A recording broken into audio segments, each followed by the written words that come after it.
સુરત શહેરમાં ઉનાળાની તીવ્ર ગરમી વચ્ચે પોલીસ વિભાગ દ્વારા માનવતાવધી અને સરાહનીય કામગીરી હાથ ધરવામાં આવી છે। ગરમીથી ત્રાહિમામ પોકારી રહેલા રાહદારીઓ અને વાહન ચાલકોને રાહત આપવા માટે ટ્રાફિક પોલીસ દ્વારા ઠંડી છાશનું વિતરણ કરવામાં આવ્યું હતું। શહેરના ભાગડ રસ્તા ખાતે ટ્રાફિક ડીસીપી ખાતે પોતે હાજર રહીને લોકોને છાશ પીવડાવી અને ગરમીમાં થોડો રાહત અનુભવવાનો પ્રયાસ કર્યો હતો। આ દરમિયાન પોલીસ કર્મચારીઓએ પણ સેવાભાવના સાથે માર્ગ પર ઊભા રહીને લોકોને છાશ આપી માનવતાનું ઉત્તમ ઉદાહરણ પૂરું પાડ્યું હતું। સ્થળ પર હાજર રહેલા લોકોને પોલીસની આ કામગીરીને બિરદાવતા કહ્યું કે આવા પ્રયાસો સમાજમાં પોલીસ પ્રત્યે વિશ્વાસ અને લાગણી વધારે છે। ઉનાળાની કડકડતી ગરમીમાં આવી સેવા ખરેખર પ્રશંસનીય છે।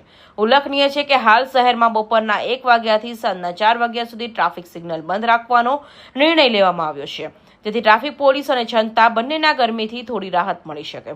સુરત પોલીસે આ પહેલ સમાજ માટે એક મહત્વ પ્રેરણાપૂર્ણ રૂપ બની છે। ગરમીનું પ્રમાણ ખૂબ વધી ગયું છે, જેના કારણે સુરત શહેર ટ્રાફિક પોલીસ દ્વારા બપોરના 1 થી 4 સિગ્નલ બંધ રાખવાનો નિર્ણય લેવામાં આવેલો છે। ઉપરાંત દરેક મોટા મોટા જંકશન્સ ઉપર શેડ બાંધવામાં આવેલા છે, જેથી કરીને સીધો તડકો વાહન ચાલકોને ન લાગે।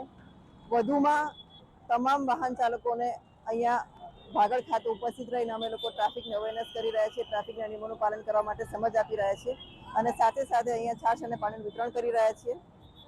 તમામ વાહન ચાલકોને અમે અપીલ કરીએ છીએ કે ટ્રાફિકના તમામ નિયમોનું પાલન કરો અને ટ્રાફિક પોલીસને સહકાર આપશો।